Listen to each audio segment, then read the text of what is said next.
गांव में एक साधारण सी गृहस्थी थी जिसमें राधा नाम की एक बहू अपनी सास सीता के साथ रहती थी। राधा एक शिक्षित, समझदार और मेहनती महिला थी जिसने अपनी सास के प्रति अपार सम्मान और प्रेम रखा था। गांव के लोग राधा की तारीफ करते थे कि कैसे वह अपने परिवार के साथ साथ पूरे गांव की भलाई के लिए भी काम करती थी। सीता एक पारंपरिक महिला थी जो अपने पति के चले जाने के बाद अपने बेटे की यादों को संजोए रखती थी। राधा ने हमेशा सीता को अपनी मां के रूप में माना और उन्हें यह एहसास दिलाने में कोई कमी नहीं छोड़ी। दोनों के बीच एक गहरा रिश्ता था जिसमें प्यार और सहयोग की कोई कमी नहीं थी। राधा ने हमेशा सीता को यह विश्वास दिलाया कि वह कभी भी अपनी परंपराओं को नहीं भुलाएगी। वह हर त्योहार को धूमधाम से मनाती जिससे सीता को खुशी मिलती। राधा ने हर त्योहार पर विशेष ध्यान दिया जिससे वह अपनी सास की पसंद का आदर कर सके। एक दिन जब राधा ने दीपावली का त्योहार मनाने की योजना बनाई तो उसने सीता से पूछा, माँ, क्या आप चाहती हैं कि हम इस बार कुछ नया करें? सीता ने मुस्कुराते हुए कहा, बेटी, नई चीजें अच्छी हैं, लेकिन हमें अपनी परंपराओं को नहीं भूलना चाहिए। राधा ने उनकी बात को ध्यान में रखते हुए सभी तैयारियां की। गांव में समय के साथ साथ कुछ सामाजिक मुद्दे भी उठने लगे थे। कुछ लोग यह मानते थे कि महिलाएं केवल घर के कामों तक ही सीमित रहनी चाहिए। राधा और सीता ने यह निर्णय लिया कि उन्हें इस सोच के खिलाफ खड़ा होना होगा। एक दिन गांव की पंचायत में एक बहस छिड़ गई। राधा ने अपने विचार व्यक्त किए। महिलाओं को भी शिक्षा प्राप्त करनी चाहिए, वे भी अपने परिवार की मदद कर सकती हैं। पंचायत में कुछ लोग सहमत हुए, लेकिन कुछ ने इसका विरोध किया। सीता ने अपनी बहू की बात का समर्थन करते हुए कहा, अगर हम अपने बच्चों को शिक्षित नहीं करेंगे तो उनका भविष्य क्या होगा? राधा और सीता ने मिलकर गांव में एक स्कूल खोलने का निर्णय लिया। उन्होंने गांव के लोगों को इस विचार के बारे में जागरूक करने के लिए कई बैठकों का आयोजन किया। राधा ने कहा, अगर हम अपने बच्चों को अच्छी शिक्षा देंगे तो वे समाज में एक सकारात्मक बदलाव ला सकेंगे। धीरे धीरे गांव के लोग राधा और सीता के इस प्रयास का समर्थन करने लगे। पंचायत ने स्कूल के लिए जगह तय की और राधा ने शिक्षकों को नियुक्त करने की प्रक्रिया शुरू की। अगर आपको यह कहानी पसंद आ रही है और आप ऐसी ही और रोचक, प्रेरणादायक और धर्म से जुड़ी कहानियों का आनंद लेना चाहते हैं तो हमारे चैनल टेक्नो मिरर को जरूर सब्सक्राइब करें। इससे आपको हमारी हर नई कहानी की जानकारी सबसे पहले मिलेगी। धन्यवाद। गांव में स्कूल खुलने के बाद बच्चे खुशी खुशी पढ़ाई करने आने लगे। राधा और सीता ने मिलकर बच्चों को पढ़ाने का काम भी शुरू किया। राधा ने छोटे बच्चों को खेल खेल में पढ़ाया जिससे बच्चों में उत्साह बढ़ा। सीता ने भी शिक्षिकाओं की मदद की और बच्चों को घर के कामों में मदद करने के लिए प्रोत्साहित किया। यह देखकर गांव के अन्य लोग भी प्रेरित हुए और उन्होंने अपनी बेटियों को भी स्कूल भेजना शुरू कर दिया। जैसे जैसे स्कूल की लोकप्रियता बढ़ी, कुछ लोग इस बदलाव के खिलाफ खड़े हो गए। उन्होंने यह आरोप लगाया कि शिक्षा के नाम पर बच्चों को अनावश्यक चीजें सिखाई जा रही हैं। राधा और सीता ने इस चुनौती का सामना करने का निर्णय लिया। एक दिन पंचायत में एक बड़े विवाद का सामना करना पड़ा। राधा ने अपने तर्क पेश किए।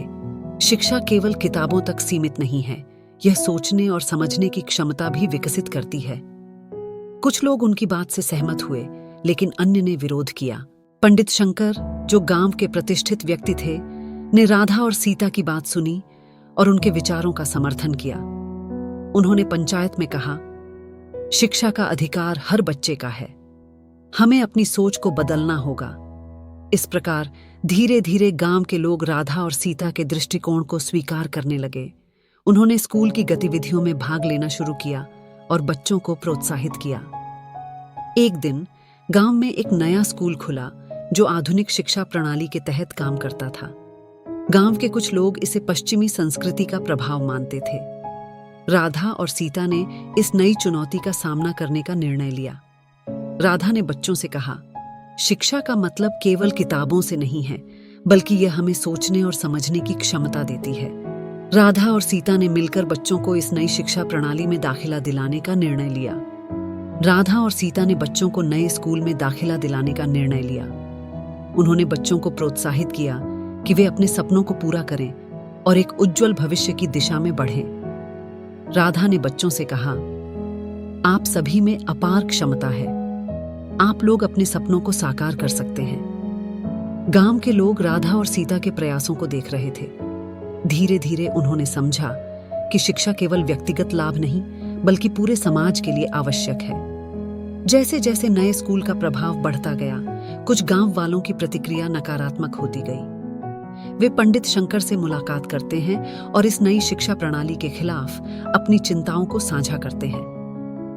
पंडित शंकर ने सभी को समझाते हुए कहा, शिक्षा का मतलब केवल नई सोच नहीं है, बल्कि यह हमारे समाज को एक नया दृष्टिकोण भी देती है। इस पर कुछ लोग सहमत हुए, जबकि अन्य ने अपनी पुरानी सोच पर कायम रहे। राधा और सीता ने एक नई पहल की, जिसमें गांव के युवाओं को विभिन्न कौशल सिखाने का प्रयास किया। राधा ने कहा, अगर हम अपने युवाओं को कुशल बनाते हैं तो वे समाज में सकारात्मक बदलाव ला सकते हैं। इस कौशल विकास कार्यक्रम में सभी गांव वाले शामिल हुए और धीरे धीरे गांव में एक सकारात्मक बदलाव देखने को मिला। गांव में कौशल विकास कार्यक्रम का आयोजन किया गया, जिसमें राधा और सीता ने युवाओं को नई तकनीक और व्यावसायिक कौशल सिखाए। कई युवा सफल हुए और अपने अपने व्यवसाय शुरू किए। राधा ने कहा, हमारी मेहनत रंग लाई है। हमारे युवा अब आत्मनिर्भर बन चुके हैं। यह सुनकर सीता ने गर्व से कहा, यह सब तुम्हारी मेहनत और समर्पण का परिणाम है। गांव में बदलाव आ चुका था। राधा और सीता ने न केवल शिक्षा और कौशल विकास के माध्यम से गांव को नई दिशा दी, बल्कि उन्होंने धर्म और संस्कृति को भी एक नए रूप में प्रस्तुत किया। राधा ने कहा, हमें अपनी परंपराओं का सम्मान करना चाहिए, लेकिन साथ ही हमें समय के साथ चलना भी चाहिए। गांव में धार्मिक त्योहारों का आयोजन आधुनिकता के साथ किया जाने लगा। कहानी का समापन इस संदेश के साथ होता है कि धर्म और कर्म का संतुलन ही जीवन को सही दिशा में ले जाता है। राधा और सीता ने अपने जीवन में इस सिद्धांत को अपनाया और समाज को एक नई दिशा दी। सीता ने कहा, हमारी मेहनत और समर्पण ने हमारे गांव को बदल दिया है। हमें हमेशा एकजुट रहना होगा। राधा ने कहा, हमारे प्रयासों से जो परिवर्तन आया है, वह हम सबकी मेहनत का परिणाम है। यह कहानी हमें यह सिखाती है कि धर्म, शिक्षा और सामाजिक एकता का संतुलन हमारे जीवन को सार्थक बनाता है। राधा और सीता की मेहनत और समर्पण ने न केवल उनके परिवार को, बल्कि पूरे गांव को एक नई दिशा दी। इस प्रकार बहू और बेटी की यह कहानी हमें यह बताती है कि अगर हम अपने मूल्यों को नहीं भूलते, तो हम किसी भी चुनौती का सामना कर सकते हैं। अगर आपको यह कहानी पसंद आई हो तो कृपया हमारे चैनल को सब्सक्राइब करके हमें सपोर्ट करें, अपने अनुभव साझा करें और आने वाली कहानियों के लिए नोटिफिकेशन बेल को ऑन रखें, ताकि जब भी मैं नया वीडियो अपलोड करूं, आपको उसकी सूचना तुरंत मिल सके। आपसे निवेदन है कि वीडियो को लाइक करें और कमेंट बॉक्स में हमें अवश्य बताएं कि आप किस प्रकार की कहानियां सुनना पसंद करेंगे। आपके सुझाव हमारे लिए महत्वपूर्ण हैं,